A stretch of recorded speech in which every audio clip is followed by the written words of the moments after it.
This was beginning to click into place.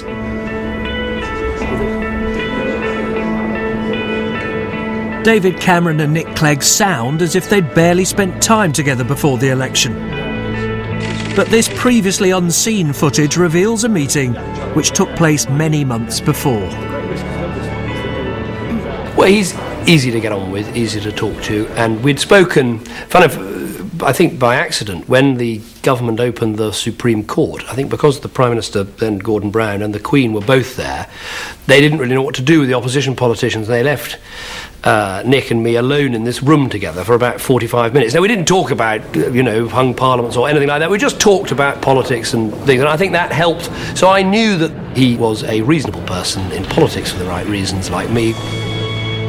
So long before the election, they knew they could do business. So it is now, I believe, decision time for the Liberal Democrats, and I hope they make the right decision that will give this country the strong, stable government that it badly needs, and it badly needs quickly. I remember having a conversation with David Cameron, and that was a very important telephone conversation. We both said, no, look, we've got to just do better than that. Either go the whole hog, make the big compromises, really make this work, or frankly, it's not worth it at all. I think in our own separate ways, we came to the same conclusion that you can't kind of half do this. You either do it and do it properly, or you don't do it at all. For the Lib Dem negotiators, it was now a race against time. Could they hammer out a deal with the Tories before Gordon Brown's patience snapped? We occasionally would have civil servants popping in their heads around the door saying, we've got a very upset Prime Minister who, we're trying to hold on to, but is going to be off to Buckingham Palace any moment. Gordon Brown's advisers were desperate to ensure that he didn't resign in the dark. They feared that he'd look like a burglar, leaving the scene of a crime.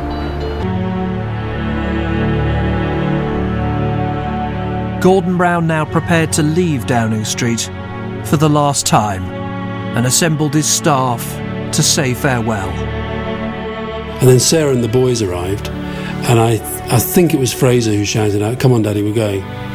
And then people just laughed at that, and Gordon spoke in a very nice speech to the staff. It was the end of a long campaign, and a long and pretty torturous and exhausting few days. So there were quite a lot of people in tears at that point. I think for us, it was 13 years, we'd been in power, and you knew this was it.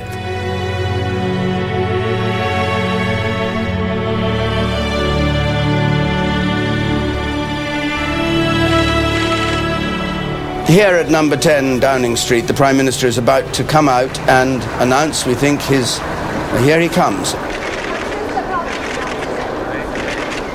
I've informed the Queen's private secretary that it's my intention to tender my resignation to the Queen. In the event that the Queen accepts, I shall advise her to invite the Leader of the Opposition to seek to form a government.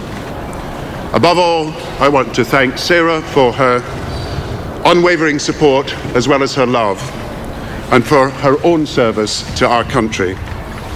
I thank my sons, John and Fraser, for the love and joy they bring to our lives. And as I leave the second most important job I could ever hold, I cherish even more the first, as a husband and father. Thank you, and goodbye. Prime Minister Gordon Brown, his voice slightly cracking as he paid a tribute to his wife Sarah, goes back into number 10 briefly. The children come out.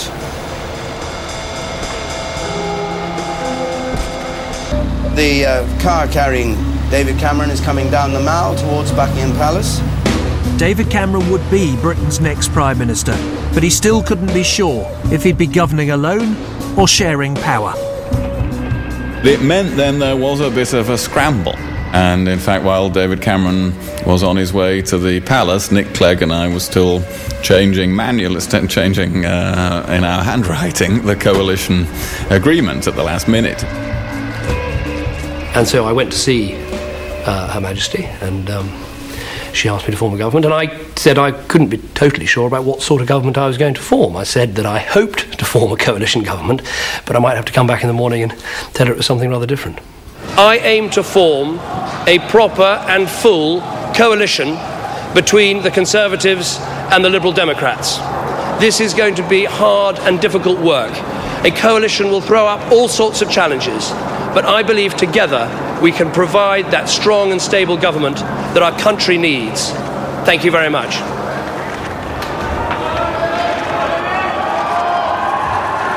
It happened so quickly, and I hadn't expected things to happen that night. So it was quite unexpected and quite a strange feeling.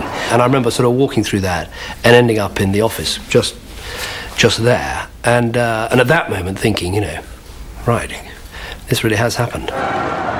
Waiting for him on the other side of that famous black door was the Cabinet Secretary, who felt that he'd achieved his goal of a swift, smooth transition of power.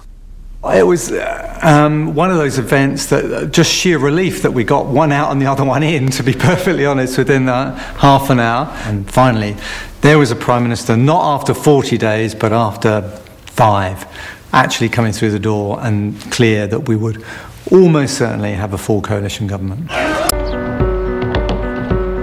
Nick Clegg had gone from dismay on election night to Deputy Prime Minister in just 5 days.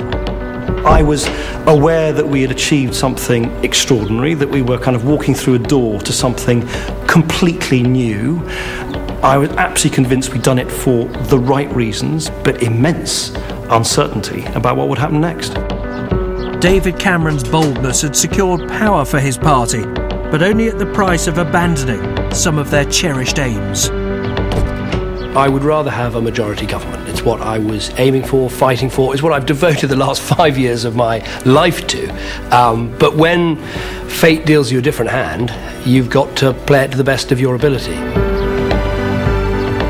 Their political marriage may look blissful, but the relatives of the happy couple are growing increasingly restless. You know that old thing, if you have a dog, then eventually, for long enough, you begin to look like your pet.